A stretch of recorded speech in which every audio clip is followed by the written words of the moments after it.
Michael Cohen, the one-time lawyer for Donald Trump, takes the stand in the former president's criminal trial. And a giant billboard collapses in India, killing more than a dozen people and leaving dozens injured. The Morning Rundown starts now. From the Straight Arrow News Studio, bringing the stories that matter to you from across the United States and around the world. This is the Morning Rundown. Today is Tuesday, May 14th. Thank you for joining us. I'm Kara Rucker. Day 16 of Donald Trump's criminal trial in New York saw his former attorney take the stand.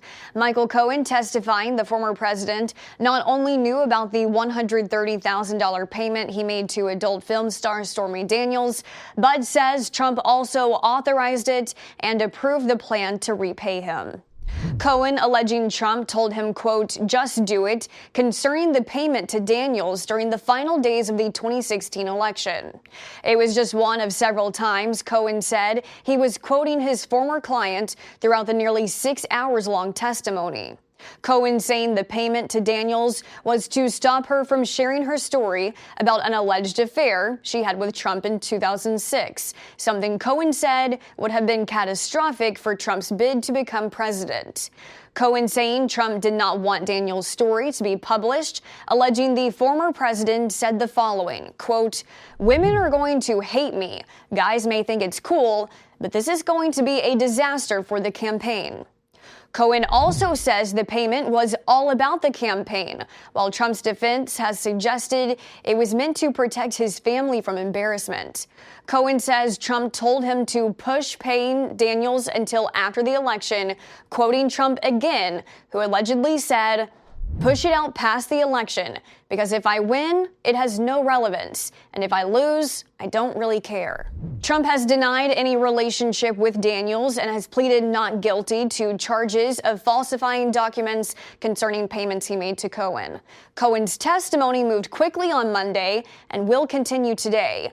He could face cross-examination from Trump's legal team as early as today, who will try to discredit Cohen because of his past conviction for lying under oath.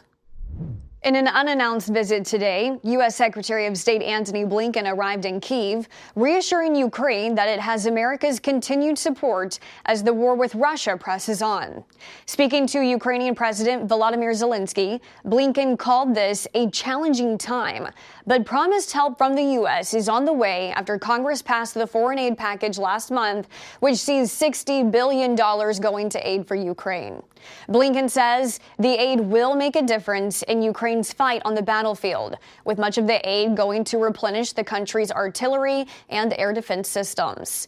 This is Blinken's fourth trip to the Ukrainian capital since the war began in February 2022.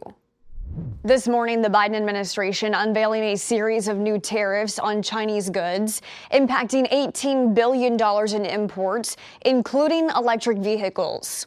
In a press release announcing the increased tariffs, the White House says China's unfair trade practices concerning technology transfer, intellectual property, and innovation are threatening American businesses and workers, adding China is also flooding global markets with artificially low-priced exports.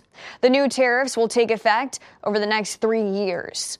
Tariffs increasing this year include goods such as EVs, batteries, solar cells, medical products like syringes and needles, as well as steel and aluminum.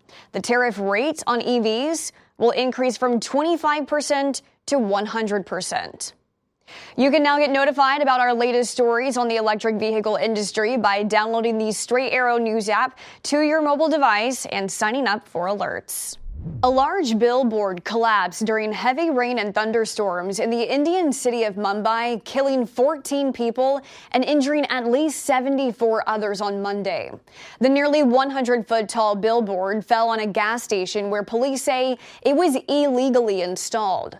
A rescue operation is ongoing, and it remains unclear how many people are still trapped.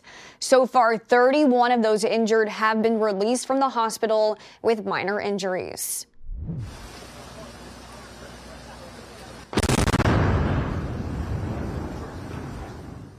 Crews demolished the largest remaining span of a collapsed bridge in Baltimore, clearing the way for the eventual full return of shipping through one of the busiest sea routes in the U.S. The Francis Scott Key Bridge collapsed after being struck by a cargo ship named the Dolly, which lost power and veered off course. As a result, a section of the bridge landed on the grounded container ship. The operation was delayed due to bad weather, but the demolition went according to plan Monday evening. The grounded container ship will now be relocated, allowing traffic to resume through the port of Baltimore. Authorities estimate it will cost up to $1.9 billion and take over 4 years to rebuild the bridge. Finally this morning, can a GOAT be a successful football commentator? Well, we'll find out in September. That's when Tom Brady, considered by many to be the GOAT, the greatest of all time on the football field, will make his broadcast debut. It was back in May 2022 when Brady said he would eventually be trading in his helmet for a headset in a 10-year, $375 million deal with Fox. The network announcing Monday during their media upfront presentation that Brady will debut as an analyst on September 8th when the Dallas Cowboys meet the Cleveland Browns. The 7-time Super Bowl champion has already recently made some waves behind a microphone at his Netflix Roast special, which was viewed 2 million times during its premiere night. These are your top stories for this Tuesday. We'll see you back here tomorrow. Until then, I'm Kara Rucker. Have a great day.